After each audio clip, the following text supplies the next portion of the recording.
everybody, Mike Jeff for Chicago Jazz Magazine, chicagojazz.com, and welcome to another episode of Around Town. We are very excited to be working with John Mulder now and helping to produce the Chi-Town Jazz Fest for 2024. Of course, there's 3 dates coming up: March 9th at the Green Mill, March 11th at the Jazz Showcase, and then March 14th at St. Moses Parish down on the south side. And we are combining everything together. And I wanted to get some people on, some of the great musicians that are donating and helping to put time and energy into this project. And the first person I am interviewing on this whole series of interviews is Kevin King. He is going to be at the Green Mill with his Kevin King Regime March 9th, playing at 9:30 p.m., part of an entire evening of music, kicking off with Jim Trompeter and the DePaul Jazz University Jazz Ensemble. And then Kevin's going to play with his group. And then, of course, Greg Ward's ensemble is going to play at 11. And all the proceeds go towards helping the hungry in Chicago. Care for Real and St. Moses Black Parish Food Pantry is also the other beneficiary. So I am very happy to have Kevin on. Kevin, thanks so much for, first of all, jumping on today, and second of all, for participating in the Chi-Town Jazz Fest for 2024. I'm looking forward to hearing you play. No problem. Thank you, Mike. Thanks for having me. I'm excited to play and help, the hungry, man. Always excited to help people, man.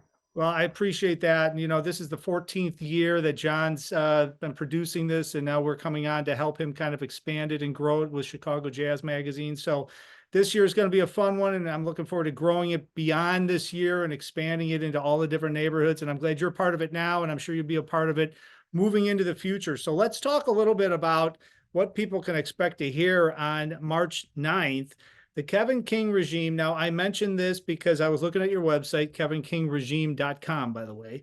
And I love how you mentioned this because obviously you're an accomplished jazz musician, killing sax player, all the different reed instruments, you improv. I mean, we can go on and on. We could talk for an hour about all of that. But I love what you say about the Regime because you put this group together and you describe it as heavy metal instrumental band with improvisation included. So talk a little bit about the what people can expect to hear at the Green Mill on March 9th, because this is going to be pretty exciting, I think.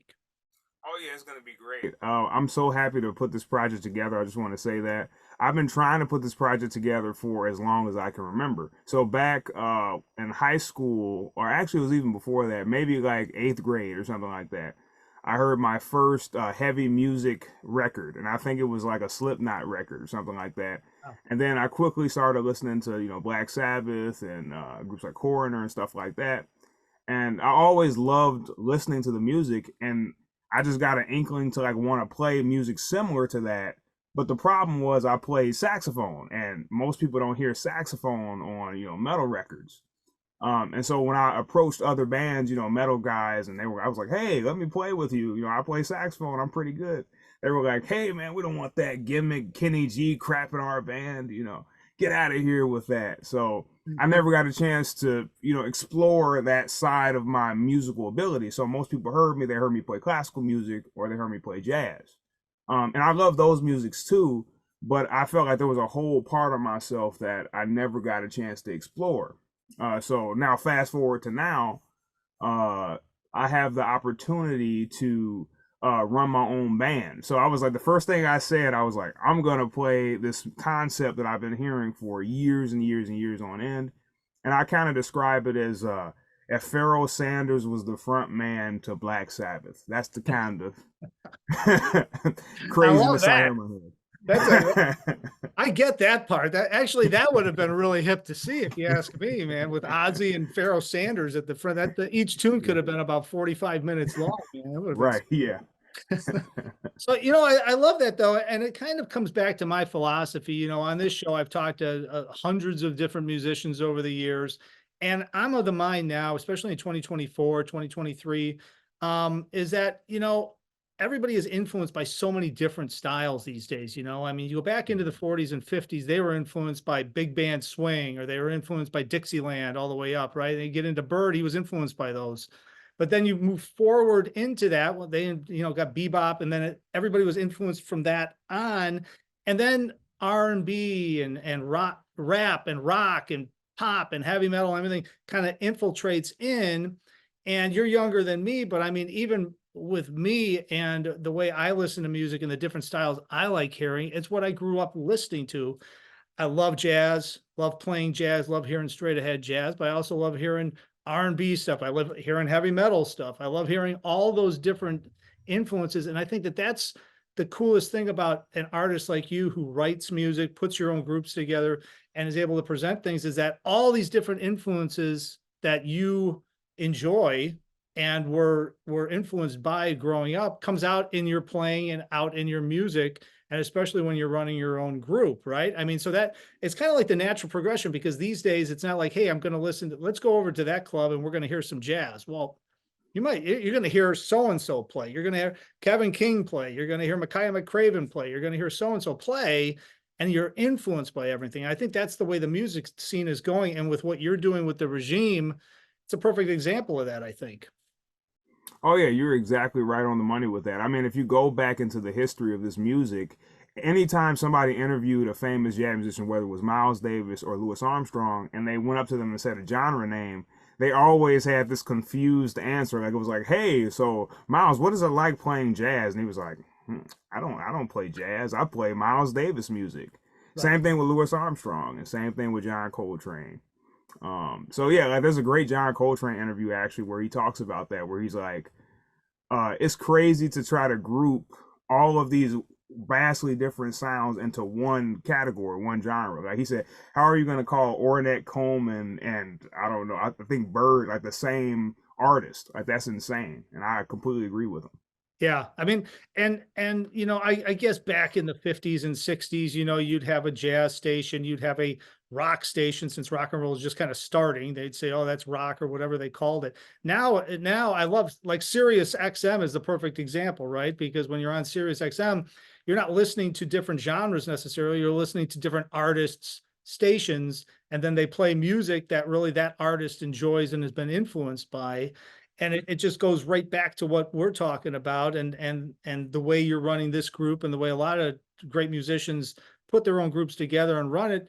You're going to hear Kevin King play on March 9th at the Green Mill. You're going to hear Greg Ward play March 9th at the Green Mill. You're not going to hear a jazz specific bebop group, whatever it would be. And that's why I like this. And especially since you're melding all these kind of styles that not many people meld together into this, and it works. It's like killing. When I first took some listens to some of the YouTube stuff, I haven't heard you live yet with this group.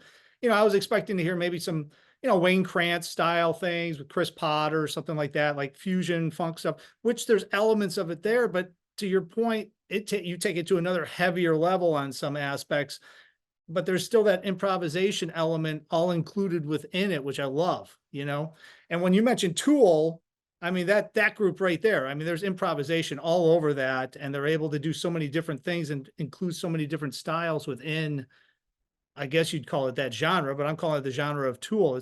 I love the fact that you brought that up, because it really reminded me of that group now that you say it, when I'm listening to some of your stuff. hmm Oh yeah, like when I play with the group, and one thing that I want to say about metal, I love the music, but the one thing I didn't like about it in particular was the fact that a lot of the times the solos were pre-made, pre-written, and I like a lot of those players later nowadays. I want to say back in the day, like maybe the '70s, they were improvising, but like more recent stuff like 2000s or like even '90s, they were like writing out their solos, and I was like, no man, you gotta improvise. You gotta, it's a solo. Well, at least coming from the jazz background, we improvise our solos. And I felt like if I could take that heavy sound, like that concept that I love so much, but like put like crazy improvisation on the top of it, that would be just a sound that I've never heard before. And I'm surprised that more people haven't done it, because I was like, this is such a cool sound. Yeah, yeah. Well, and the beauty of it is, I mean, with jazz or with even the rock stuff and what you're talking about, is that when you go to see a group, if you go to see a group 3 nights in a row, they might play the same tunes, but the grooves, the soloing, everything is different, which puts them in different places, which expands the music. And that's the whole purpose, I think, of playing, is to expand and constantly expand creativity, expand your musical ability. And if you're just playing the same thing every single night, okay, fine. You're making millions of dollars. I get it. Sign me Right. up. I get it. But to your point though, it really expands the music out after a while, and you grow creatively, and that expands what you were actually writing originally, I think. Right. Oh yeah, and to your point, exactly. Like I went to go see a bunch of metal concerts, and they played the same solo from the record, and I was like so disappointed. I was like, Yeah. no, I want to hear your today. I don't want to hear, I don't even know when that was recorded, 2015. I want to hear today. Right, right, right. Um, Well, let's talk a little bit about your background real fast. Of course, everybody can go see Kevin King Regime, part of the Chi-Town Jazz Fest, March 9th at the Green Mill, 8 p.m. Jim Trompeter and the DePaul Jazz University Jazz Ensemble. And then we've got Kevin King's Regime at 9:30 p.m. And then, of course, Greg Ward and his ensemble at 11 p.m. Tickets are at the door, cash at the Green Mill. Proceeds are going to help Care for Real and the St. Moses Black Parish Food Pantry for this Chi-Town Jazz Fest. So let's talk a little bit about your background, because on your bio you say you were influenced and you got to play with some of the greats and you got to tour as well. But one in particular, Willie Pickens, who one of the great legends of Chicago, you got to actually work with, and you were actually part of the Ravinia Mentor, the Ravinia Mentors program, right? I know what's the proper name of it. You'll tell me, but I'm very familiar with that program. They do such great work and getting into the schools and really expanding this type of music. Yeah, I joined the Ravinia Jazz Scholars Program, and that's where I really extensively worked with Willie Pickens in 2013. And I was no, I'm sorry, sophomore in high school at the time. And coming in, I had a lot of energy. I've always had a lot of energy. All my teachers will tell you, Orville Davis will tell you, Ernie Adams will tell you, Ari Brown will tell you. I was a mountain of energy. I had a huge sound. I was running around, but I didn't have it polished. I didn't have the control. And working with Willie Pickens and Bobby Broom, Pat Mallinger, Ernie Adams, all the great players and great mentors of the Ravinia Jazz Scholars Program really skyrocketed my playing, and I improved at such an exponential rate. Like the first year I was there, I would say I was a great musician. I wasn't a great musician, I was a good player, but by the end of it, I became a great musician, I want to say. So thank you to all of those guys. Without them, the regime wouldn't exist. Yeah.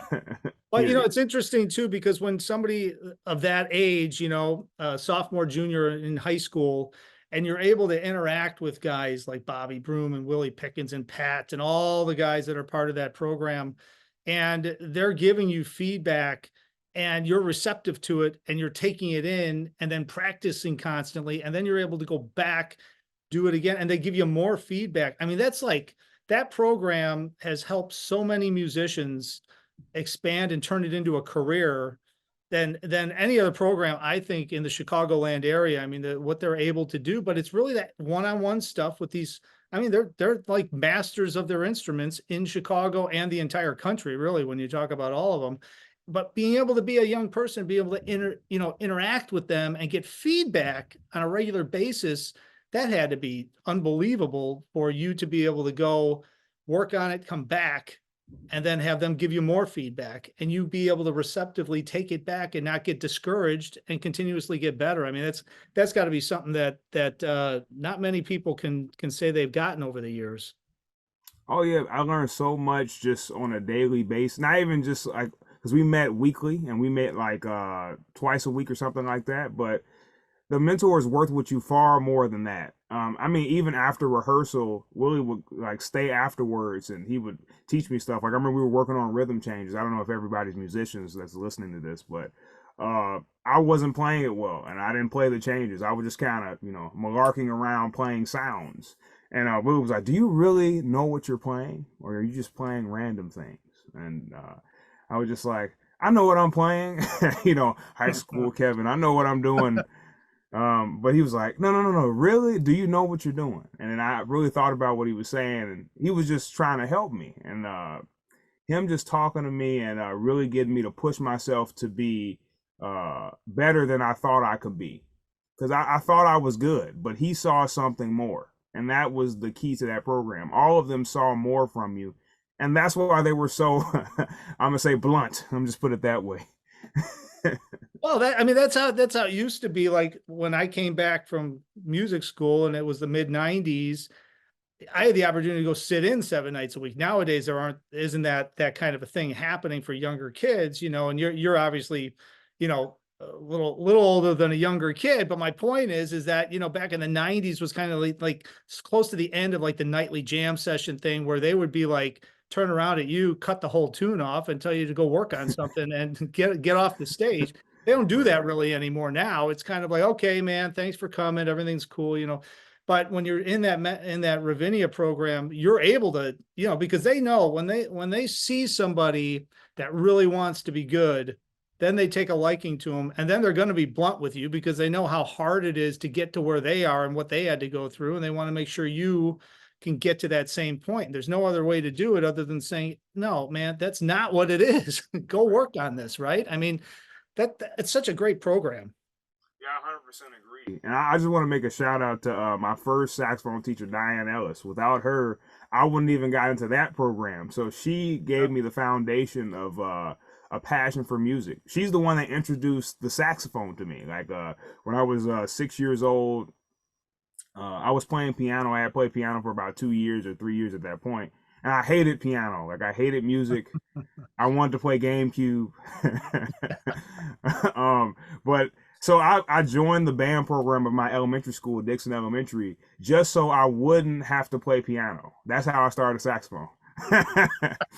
and and I was introduced to jazz and saxophone that way, and the rest is history. So thank you, Diane Ellis. Just want to give her a shout out. Oh, that's great. That's great. So, all right. So everybody, I'm going to wrap this up, but I really appreciate Kevin jumping on. So Chi-Town Jazz Fest, March 9th, March 11th, March 14th. March 9th is at the Green Mill, 8 p.m. Jim Trumpeter in the DePaul University Jazz Ensemble, then Kevin King's Regime, and then, of course, Greg Ward's ensemble. It's all at the Green Mill, March 9th. Cash at the door. Head on in.